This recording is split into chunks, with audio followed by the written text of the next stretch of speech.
All right, welcome back to First Down in Life with Todd Stevens and Jeff Richey. We just took a little break there, and Brian is still holding us together over there. Thank you, Brian.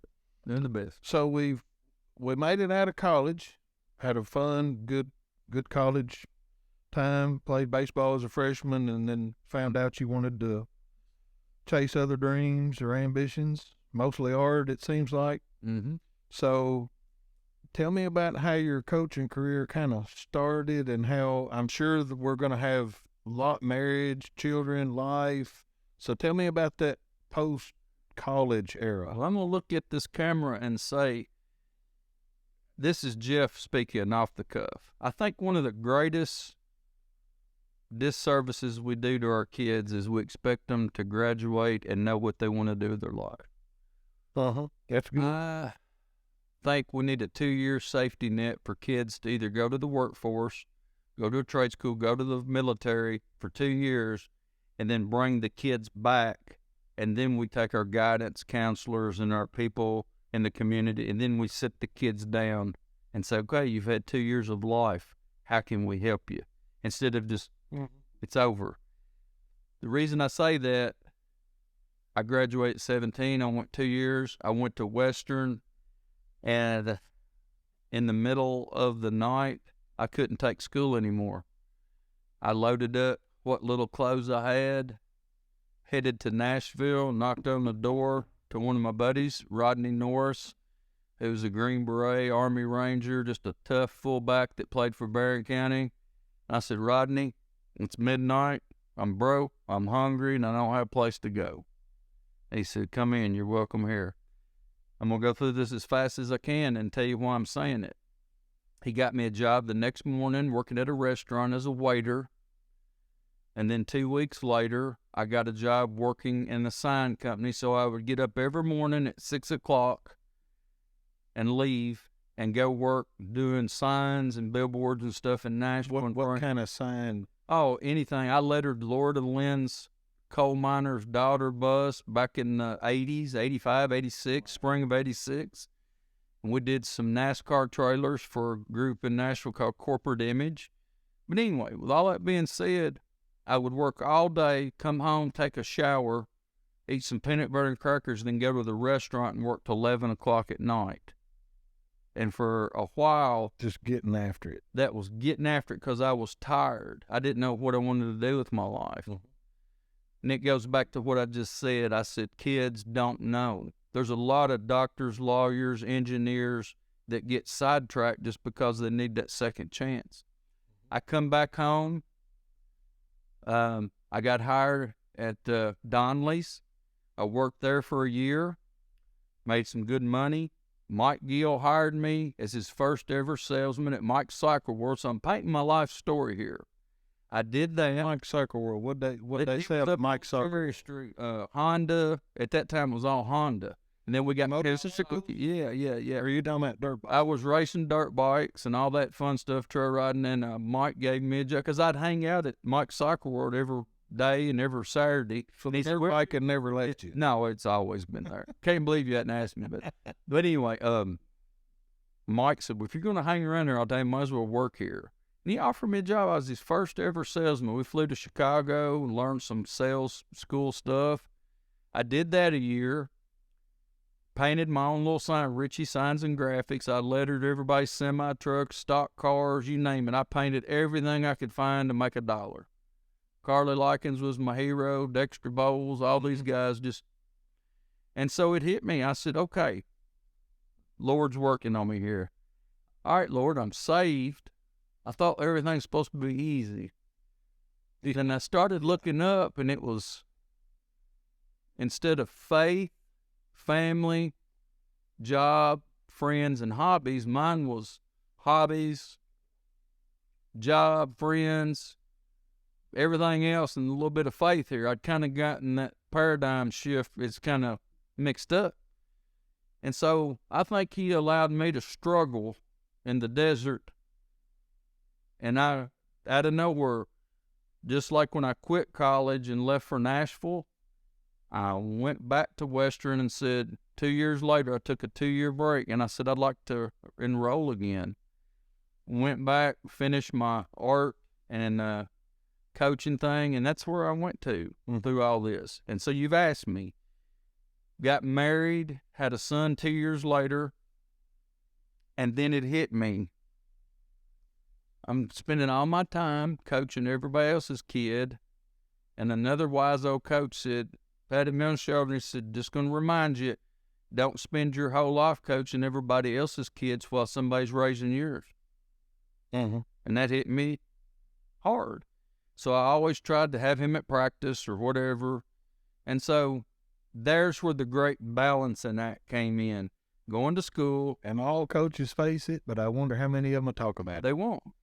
Some will. If they're open like me, I'm an open book. Yeah, just say it.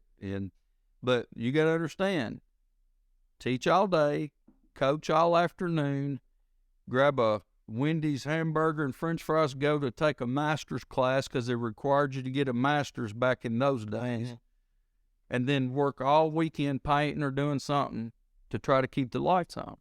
And so after doing that for 14 years, it took a toll on me. And I said, there's got to be something else. And that's when I went into administration to get a higher salary to provide for my family. Coaching took a back seat. I got out of it pretty much. Fast forward, I was at Temple Hill, been there 3, had the greatest school I've ever had the opportunity to be at. I've been at some great ones. And I was offered the head football job. And I was like, I'm not ready. Now tell me about your coaching experiences. Okay. That led up to that. I'm sorry to skip ahead. You were at E-Town. I was in middle. I was at North Hardin. I was teaching at Bluegrass Middle School, and I coached at North Hardin baseball. Then I coached some at Central Hardin. And so I left them. I went to the Glasgow Scotties, our crosstown rivals, and I wanted to coach baseball and football, and they didn't have the opening, so I got basketball. And the people that's looking say it's the most horrible basketball coach we ever had. And you are correct, but I tried. I gave it all I had. I just wasn't very good at it. And but I still have a lot of those kids. I only had 6 freshmen on my team, and I'm still friends with a lot of those kids out of the 6. I've got 3 or 4 that I still keep. Absolutely. And so I did that. Then Barrington Middle School opened up in '94. I was the first coach there. Then I took the baseball job. So I was head baseball, head football to middle school, head baseball to high school. Went through that, won some district championships in baseball, got to the just loved it. But it started to eat at me that old man that told me that was a coach. I watched Jay Todd be in bed when I got home. Then when I got up the next morning to pack my uniform, I started seeing that I was missing out. And that's when I started saying I need to be a principal, make more money for my family, and have more time at home. So I got out of coaching. Well, fast forward a few years later, I got back. What year was it? That was about 2005 or 6. I got back and helped Scott Gillen as assistant base. I was the pitching coach. It's a great thing. Scott helped me as my assistant. Then when he took over as head coach, I got to be his assistant. So and how many people will go from a head coach to an assistant coach? It was fine with me. Right. I was happy to help my friend, If you got a head coaching job, I'd help you. Right. Maybe. But so I did that, and he wouldn't. Yeah, I would. So I coached and had a wonderful time doing that. Didn't win as many games in football as I wanted to, but I'm going to interject this. And so you have to take a catwalk with me. Everybody asks me, why don't y'all win more? Why didn't you do this more? We got after it, and we did what we thought was the best at the time. But the one moment that stuck out with me, and I'm not going to mention any names because of family, but we lost one of our parents. It was the night we were supposed to play Bowling Green. We had a funeral.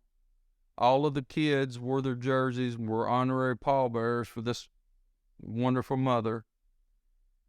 And I gathered them up at the cemetery, and I said, guys, there's no shame. We're playing the number 1 team in the state tonight. They've got 7 Division I players. We're not in any shape to play this game tonight. There wouldn't be anything wrong if we just said our heart's not in it. the player that lost his mom, I'm just going to say Tyler, said, we need to play. She would have wanted us to play. So I said, boys, you go grab you a quick bite, and we'll just do what we can. We had the number one team in the state. It was 18-6 at halftime. Our kids gave everything they had, and I think we lost the game 58-6. And people were like, well, they need to fire that coach. What they didn't understand behind the scenes is what we talked about earlier.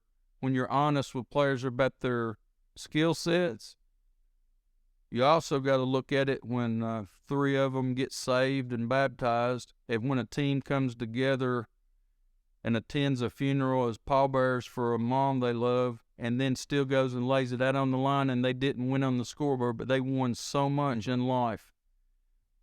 Those are the reasons I would want to coach. And they'll never forget that. They'll never forget that. I won't. And coaches are basically judged on wins and losses. The days of the old coach with his Rydell's on coaching for 4, that's over. It's a high burn. Look at Sean Payton. I'm done. I can't coach him. I'm sick of it. I'm going to die of a heart attack. Now he's coaching again because $25 million is pretty nice. Yeah. But anyway, that being said, so we went through phases there, and that led me up to being later in my career administrator. So as a high school football coach, when you were hired, when someone called you, I don't know who called you, a superintendent or a principal. So when he called you and said, you are the new head high school football coach. He asked me, he said, would you be interested in applying? And I was like, no. I said, I'm not worthy. I said, we just had a great coach here. We had a great coach before him. And I said, I don't feel that I'm worthy, Well, you were successful at the middle school. I said, well, that's great. That's middle school. I said, but at the high school level, it's going to take some, and I knew what it was going to take. I'd been an assistant. I hadn't been a head coach. I knew. And I went and talked to my wife. I said, why do I want to do this? I love Temple Hill. I don't want to leave Temple Hill. I want to stay there and retire. It's a great elementary school. I took it, and I told the people at Temple Hill I love them. I can't look back, and I went to coach Barron County football.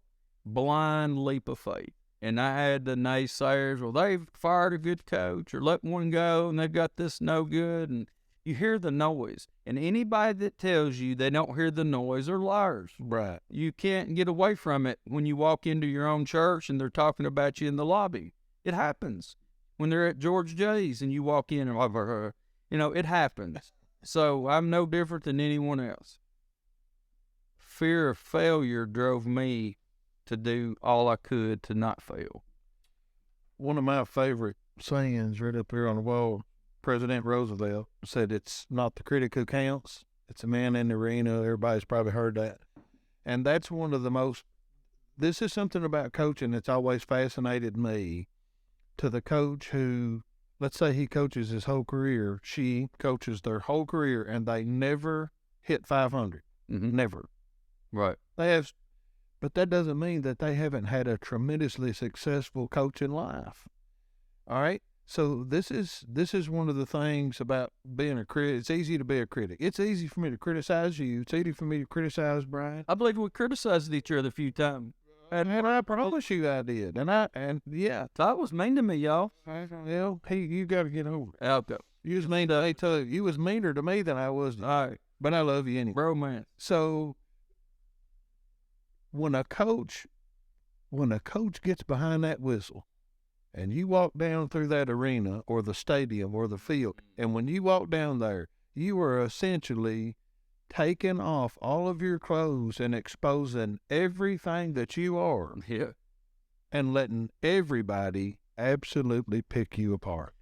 It takes a special person. It does. It's easy to sit up there and I'm not saying that coaches aren't worthy of being criticized. I'm not saying that. But it's real easy to do that. But it takes a very special person to be able to expose herself like that and walk out there and coach, even during adversity. I told everyone it's like saying Friday night at 7 o'clock, meet at the Walmart parking lot, we're going to fight.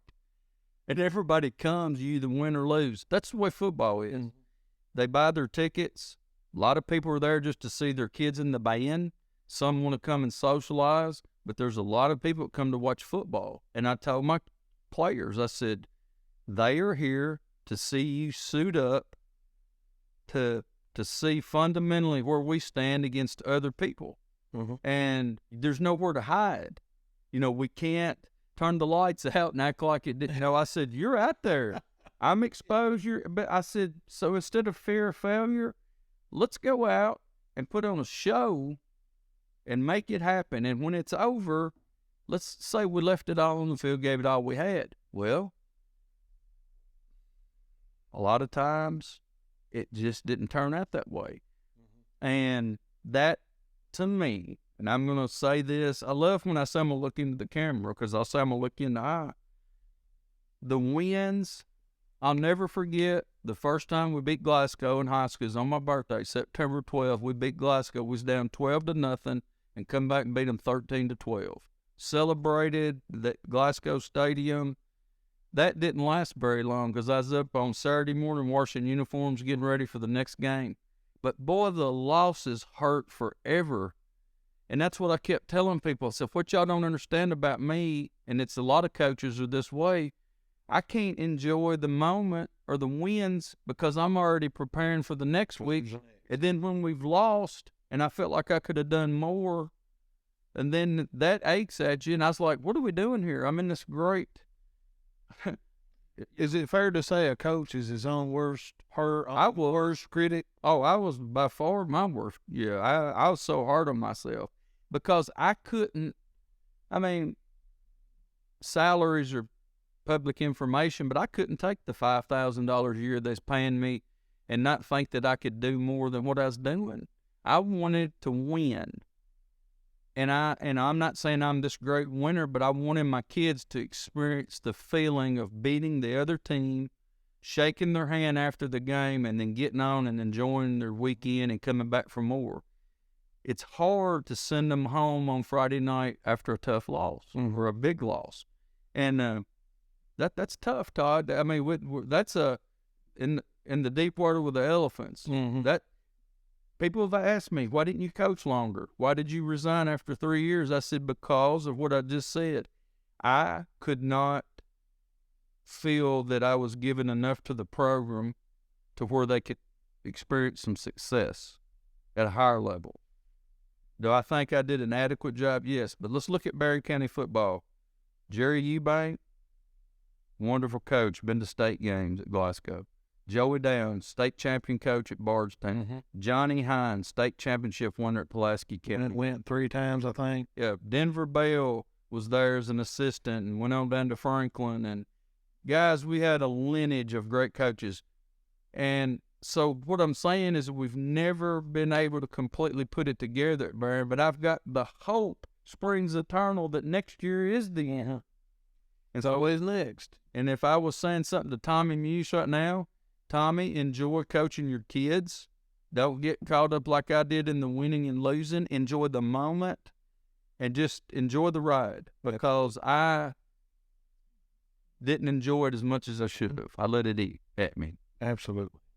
So can you go back to one game or one experience where you can say that fulfilled every desire a coach has? Well, Is there... You want to, and people will look at this and go, well, they should.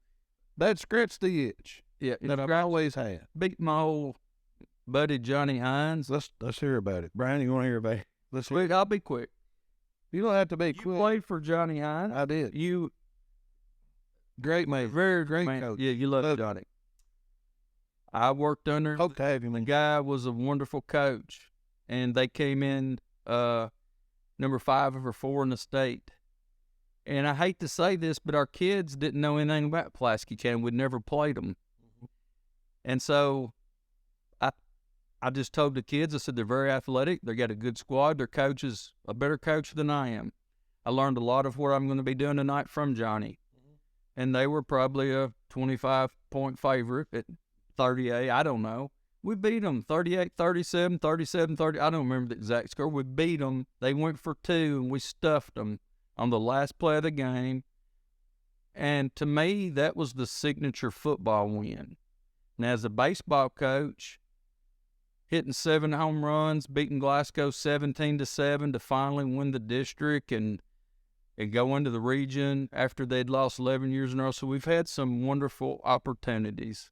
And I'm blessed. Got to beat some rivals, Glasgow in football, beat them in baseball. Metcalf, Monroe, our border rivals, beat them. They beat us. But, you know, it was just fun. Never could get over the hump against the Bowling Greens and the Warren Centrals and the Christian counties.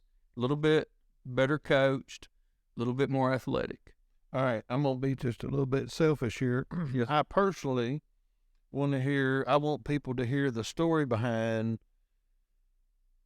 I'll let you name the defense that you kind of came up with that was a hybrid style of defense for the football people out here, and I'd like for them to hear kind of how that came about. I'm an offensive person, but I think if 3.5 hours ago when we started this, Brian, I said I was a linebacker. So I went to meet with Coach Ledford up at Franklin County, and we were talking spread offenses. And I was very interested in running a 50, but I also understood the people we played in 5A that a 4-3 cover 2 is probably going to be more beneficial. So Coach Ledford, yeah. And so I wanted to be able to put 7 in the box, when we needed to, but I also wanted to have that rover. So we called it the Trojan 13 defense. Coach Tommy Muse and I sit down and just kind of laid it out.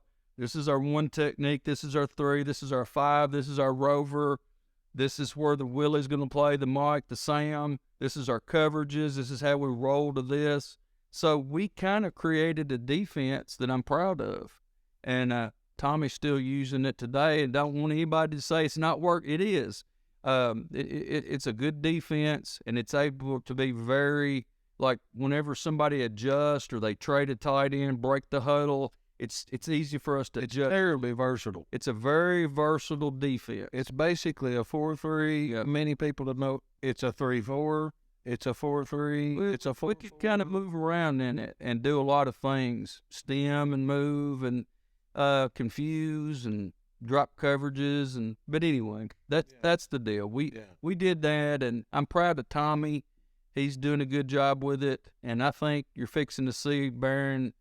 The schedule is more conducive to winning now. They do have a tough district, but I think you're going to see Barron start winning 8 or 9 ball games, 7 or 8 ball games, and get a chance to win some playoff games. I mean, it's tough when you're in with Trinity and St. X and Mayo and 6A. That's the toughest division, but let's get in there and be competitive and win a playoff game.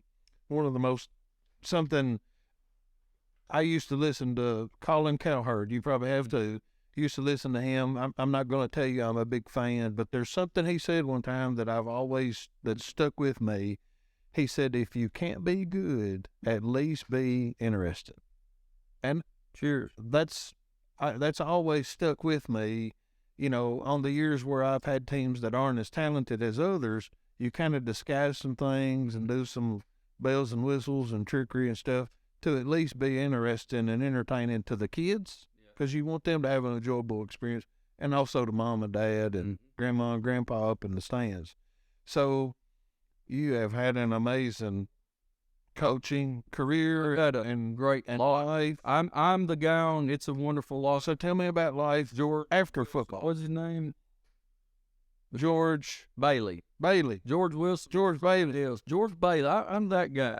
I've always wanted to leave and move off, and I'm just happy to stay in Glasgow. Bedford Falls. I'm Bedford Falls. I just bought a house today here in Glasgow again. I went to Florida, got home, and got COVID, pneumonia, and flu type A, and about died in Florida, and said I can't wait to get home.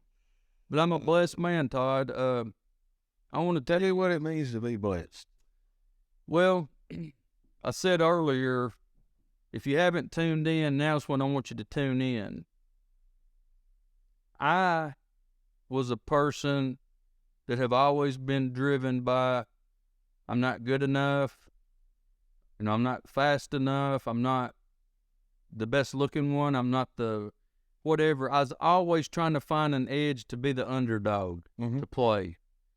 And no matter how bad I was or how good I was, the good Lord always put me in a position either to come out of a hole, stand on the mountain, and look down at some wonderful things we've accomplished. Then when you get knocked back off the mountain, I understand you got to get yourself up out of the valley. I've never been a middle-of-the-road guy. You either love me or hate me. I'm a 50-50 guy. If we've got 100 people watching, 50 of you love me, would donate an organ to me, and the other 50 would like to kill me. And that's just how I'm wired. And I make no bones about it, but I've had a blessed life, and we won't get to talk about everything, time won't allow it, but I got to go to Highsville Elementary and work at a wonderful school at the end. I finished my last 7 years there and just piddled around with athletics. It's a wonderful school, wonderful school. And I'm so thankful to the people of Highsville. I still have my Cardinal shirt on. And yes, I love the Louisville Cardinals, even though they've won like one game. I still cheer for them. With all that being said, I've had a blessed career. Bless it. And what does it mean to be blessed? When God has grace to pour out on you and to allow you opportunities you didn't deserve. And I retired thinking I was going to live to be 90. And if you're just now joining me, 2 years after I retired, 2 years ago, this month, next week, I went to the doctor and thought I had COVID. 2 days later, I went outside to cut some limbs. My phone rang. I looked down. It was Glasgow doctor's office, and they said, "Mr. Richey, are you a heavy smoker by any chance?" I said, "No, never smoked, ever. And they said, "Well, could you come back in? We don't like the looks of your scans." I went back in. They immediately took me in, did a CT scans, put me in the chamber, and 3 of them came in and said that I had 16 tumors. Man, they were worried about what it looked like. Well, even I said, it's nothing. It's histoplasmosis or some paint that I've sniffed at Wacky Sign Company. I'm fine. Long story short, I go to Vandy. They biopsy me, and I have stage 4 metastatic prostate cancer. Never had a sign, never had anything that I knew of. So I go from being, I just retired, I'm going to live to be 90, to you may have 3 years to 5 years max to live on this earth. Now, are you still blessed? The answer is yes. I told my doctors, instead of me saying, why me, I'm going to say, why not me? Because I'd lost children and students and players, and I wasn't going to. And all my former players and students that I said, let's run this extra lap, let's do this extra set, they would think I was the biggest phone in the world if I gave up. And there was times I wanted to through chemo. I really did. Excuse me. A little choked up. I laid there. It got bad. I thought I was going to lose my feet due to the chemo reactions. I had a pity party. And I want people to know something right now as I go to this next phase. It was all fun and laughs earlier. I was in a valley. And I said, all right, God, what are you trying to show me here? Was I not, do I deserve this? And the answer is, if we all got what we deserve, no one would be alive. I went deeper into the despair. This gentleman right here, who I love very much, asked me if he could come over and talk to me. I hadn't had any visitors much. Todd come in and let me know that he appreciated me, wanted to pray, not for me, but with me. And he spent some time with me. And I did some reflection. I had a few other old friends come in. Quite honestly, I had a lot of people that were close acquaintances that didn't know what to say to me.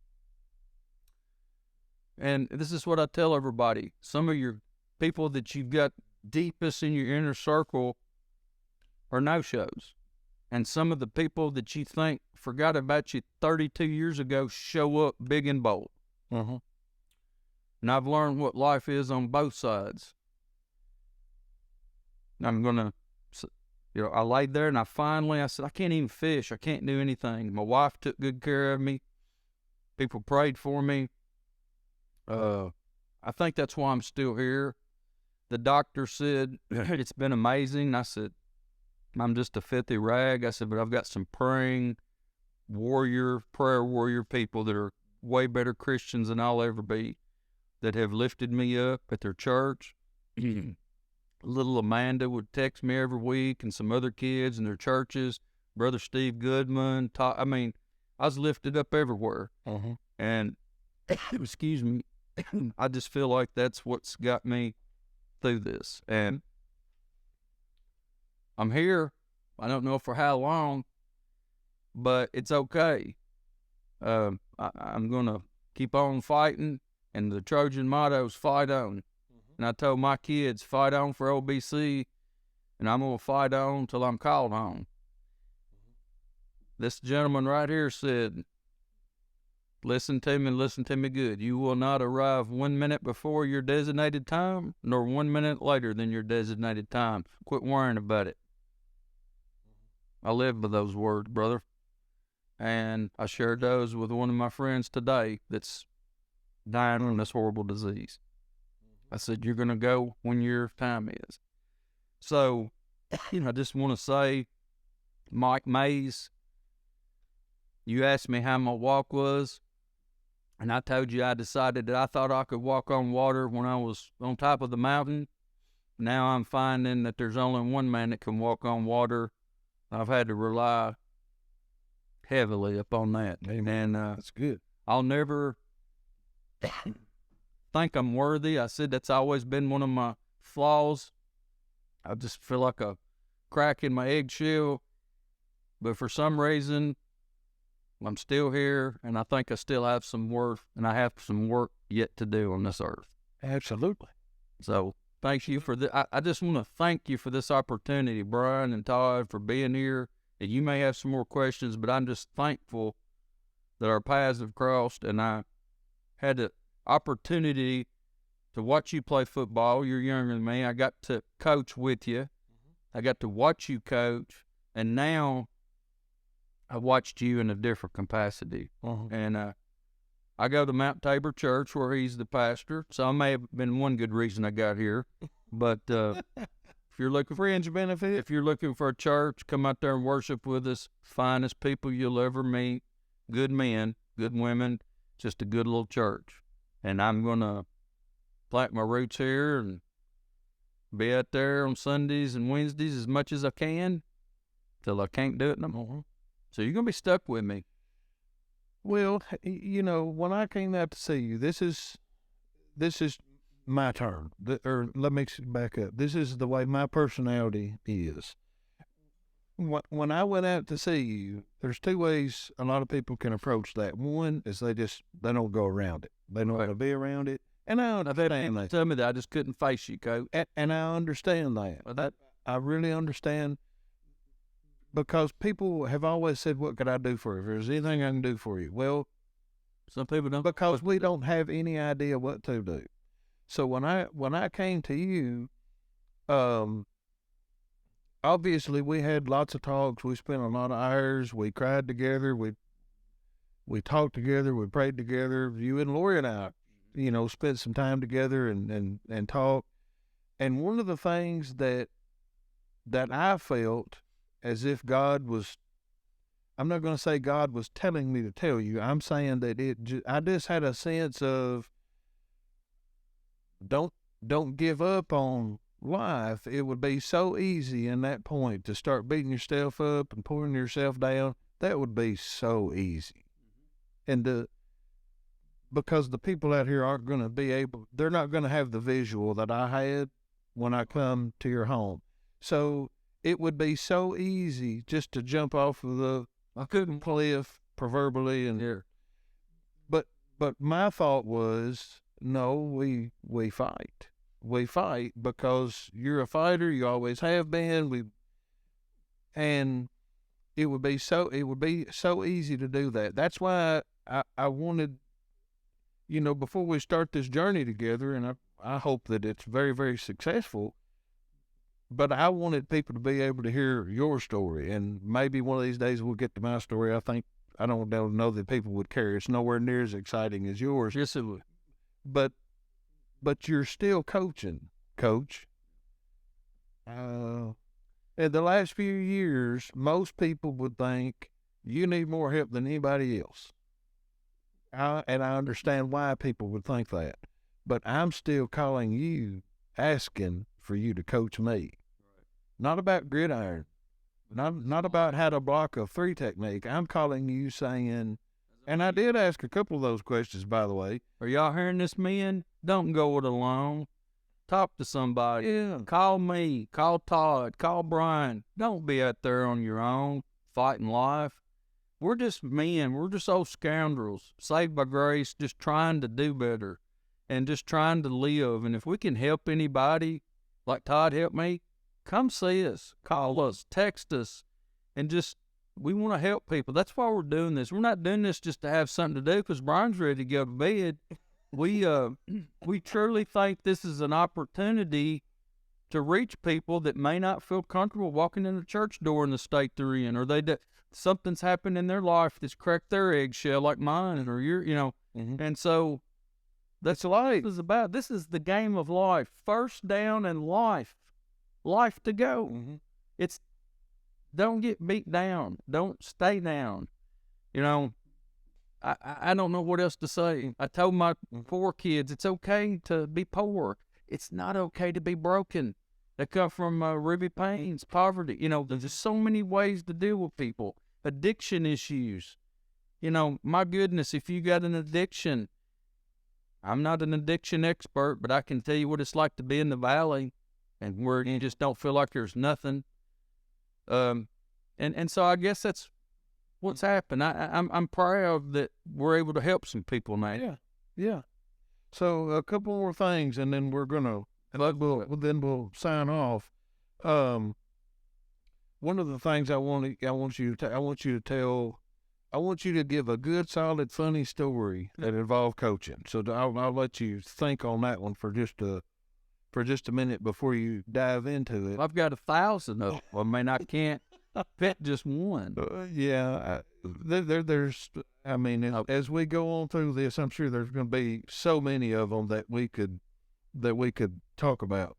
So now, looking back, can you not see the power and the influence of coaching? Yeah. Sometimes, because you're still doing it. I'm still asking you to coach me. With my son. I work with kids now with throwing techniques of quarterbacks, pitchers. I work with them on mechanics. I'm willing to help anybody that asks me. I don't charge. I just want to help kids. And so that's what I'm still here for. And, if we can get a place to do it, I'm no longer in the system. I don't have keys to anything anymore, but I'd say we could probably find somewhere. I've got some things working. I may want to do some summer when kids are out of school, maybe have some times, I don't know where it's at or what, but I like to do some just fun days, throw some ball, play some ball, and do some things. So we're going to work on that. Mm-hmm. And real quick, this one could take a while, but I was just real quickly, how do you think social media has made an impact on coaching? Well, for all the positives of social media, being able to get, Brian's a great example of this. I would have given anything to have Brian Pickerel filming my players and getting them out there promoted. Aiden Miller signed with Western, and a lot of that may be to do with you making videos to help these kids and getting them promoted. Now, on the downside, Brian Pickerel. I said Brian Pickerel. Yeah. Or did I say something else? No. Oh, just making sure. Did I say, I'm sorry if I called you something else. Brian Pickerel. the negative side of social media is you can't escape it. The world I lived in as a child, where I laid in the grass and looked up at the stars and dreamed of things, our kids can't escape it. Whether it's social bullying, cyberbullying, whether it's things that they're just spending too much time on social media, whether there's negative connotations with the social media, I don't know. I see it as a bigger detriment than it is a good. That's me being old school. Now, these new coaches now, the young guys I talk to, they love it. They've got their iPads and game plans and game planning and sharing. There's no more chocolate. There's no more getting on your Harley at 6 o'clock in the morning with B.J. Childress and driving to Christian County to swap tape with Coach Lovelace down there. And now we just got it. I mean, I'm telling you, that's we'd stop, meet at the Waffle House and switch a VHS tape. But then I thought we was excited when we went to the desk. Now it's on the playbook, the coach's playbook. And I don't know. I guess that's the kind of stuff that it's great about it, but also I don't want the negatives with it. But everybody talks about, well, it was better when I was a kid. No, it wasn't. These kids have got a lot of wonderful opportunities, and they're still children. They're still kids. God prepares each generation of kids to battle what they have to battle in their time. We had to battle water hoses and hot water and salt tablets. Yeah. These kids now are battling 365 days a year of AAU and 9 sports. And, you know, that's the only day off is Christmas. Yes. And so they'll be prepared for what they're prepared. And I just think that's what it is. Everybody say, what do you think about kids? I was like, well, I think kids are still kids. They want to be loved. They want somebody to believe in them. And they want somebody to help them write their future story. Yeah. They want somebody to impact them, to get them to be the best version of themselves they can possibly be. Yeah. And if we can do that, I'd always tell them, I don't want you being a second-rate version of Brian or Todd. I want you to be a first-rate version of you. And how do we get you there? Right. And I still believe in kids. Yeah. So, Jeff, thank you so much, man. This has been great. Yeah. I mean, you've opened yourself up to us again, like we said earlier, as a coach. And I said, that's why I'm a 50-50 man. That's why they love me and hate me, because I'm too open. So I told you I was going to be like Belichick coming in with a hoodie, and when you ask me a question, I go, yeah. And I told you I'd go get you a hoodie, but I'm going to cut that hood off real tall. But thank you for your honesty and sharing with us. And thank you for being my coach and for continuing to coach me and helping me and my endeavors and many, many others. I know that there are other people you help that we won't share on here, but we're always going to continue. And we would encourage everybody, just find somebody and coach them. Yeah. Don't worry about beating them over the head, and coach them and lead them. And you'll find in your life there's a lot of dads out there that are afraid to step up, or moms, because, look, I don't know that, or I can't do it. I didn't know how to teach a Sunday school class until I got the book and read it. And then I went in there and it just kind of happened. Go volunteer, be an assistant, help out, do whatever you can to be involved, because what our kids, they don't need things. They got plenty of things. Invest time in our kids. That's what our kids need. Invest time in them. And you do that, your life's enriched, their lives are, and it just makes Glasgow and Barron County a better place. Yeah.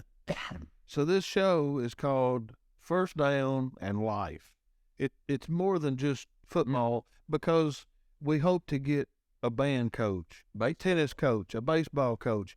So Soccer. In closing, what Jeff and I wanted to say to you all, if you've enjoyed this program, then we want you to comment and let us know. What are some questions you'd like to ask? Who are some coaches you'd like to see interviewed? Well, I've got about, and I don't care if it's a little league basketball coach. Who are those people that have made a tremendous, like Holland Strange you brought up. Holland Strange, yeah. Holland Strange, and you could bring up so many coaches. It doesn't have. It's important at all levels, and so we want you to enjoy what we're doing, and we're willing to get together and ask some of the hard questions, and go through these interviews. So obviously, it goes without saying, we hope you've enjoyed this as much as I've enjoyed it. And I really do appreciate Brian coming. Thank Brian to helping us. Yeah, Waffle House. In the morning, we're making waffles. Yeah. So thanks again for everybody for joining in. Make sure you tell your friends about it and share it. And then please make sure that you ask those questions. Was there another coach we'd like for you all to interview, and or a topic that you want to see discussed? So please just share those things, that information. And thanks for joining us. Thank you so much. Thanks for having me. Yeah. Let's be here.